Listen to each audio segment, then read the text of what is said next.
નમસ્કાર, આપ જોઈ રહ્યા છો જેકેએસ ન્યૂઝ ગુજરાતી। વાત કરતું ભરૂચ જિલ્લા ભાજપે રંગભેદ પર ભારતીયો પર વિવાદાસ્પદ ટિપ્પણી કરનાર કોંગી સામ પિત્રોડાનું પૂતળું ફૂંક્યું હતું। સમગ્ર વાત કરવામાં આવે તો ઇન્ડિયન ઓવરસીઝ કોંગ્રેસ પ્રમુખ અને ગાંધી પરિવારના સલાહકાર સામ પિત્રોડાએ ભારતીયોને વિદેશીઓ સાથે રંગના આધારે કરેલી તુલનાની વિવાદાસ્પદ ટિપ્પણી બદલ ભરૂચ જિલ્લા ભારતીય જનતા પાર્ટી દ્વારા ભાજપ લોકસભા મધ્યસ્થ કાર્યાલય ખાતે સામ પિત્રોડાના પુતળા દહનનો વિરોધ કાર્યક્રમ રાખવામાં આવ્યો હતો। જિલ્લા ભાજપ પ્રમુખ મારુતિસિંહ અટોદરિયા, ભરૂચના ધારાસભ્ય રમેશભાઈ મિસ્ત્રી તેમજ મહામંત્રી ફતેહસિંહ ગોહિલ તેમજ નિશાંત મોદી તેમજ શહેર પ્રમુખ પ્રકાશ પટેલ તેમજ યુવા પ્રમુખ ઋષભ પટેલ સહિતની હાજરીમાં પિત્રોડાનું પુતળું સળગાવવામાં આવ્યું હતું। કોંગી આગેવાનોની આવી હીન માનસિકતા બદલ તેઓનો હુરિયો પણ બોલાવ્યો હતો। જિલ્લા ભાજપ પ્રમુખ મારુતિસિંહ અટોદરિયાએ દેશવાસીઓ માટે આવા નિવેદન અને ટિપ્પણીને દુર્ભાગ્યપૂર્ણ ગણાવી હતી। વિવિધ પ્રદેશોને રંગ પ્રમાણે અલગ અલગ દેશ સાથે તુલનાને ભરૂચ જિલ્લા ભાજપે સખત શબ્દોમાં વખોડી કાઢ્યો હતો।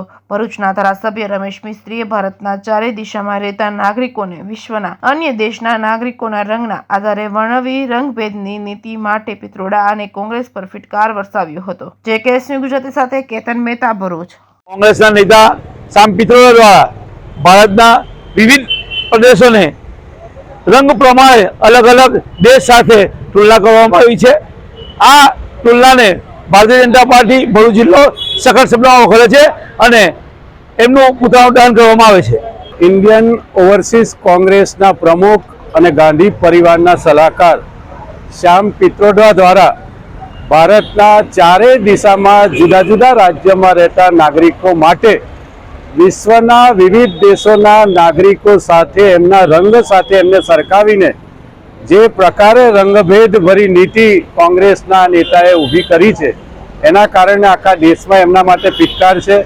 આ મહાન ભારતના આપણા નાગરિકો માટે બીજા દેશના નાગરિકો સાથે રંગના આધારે એની સરખામણી કરીને જે પ્રકારનું નિવેદન આપ્યું છે એ હંમેશા વખોડવા લાયક છે।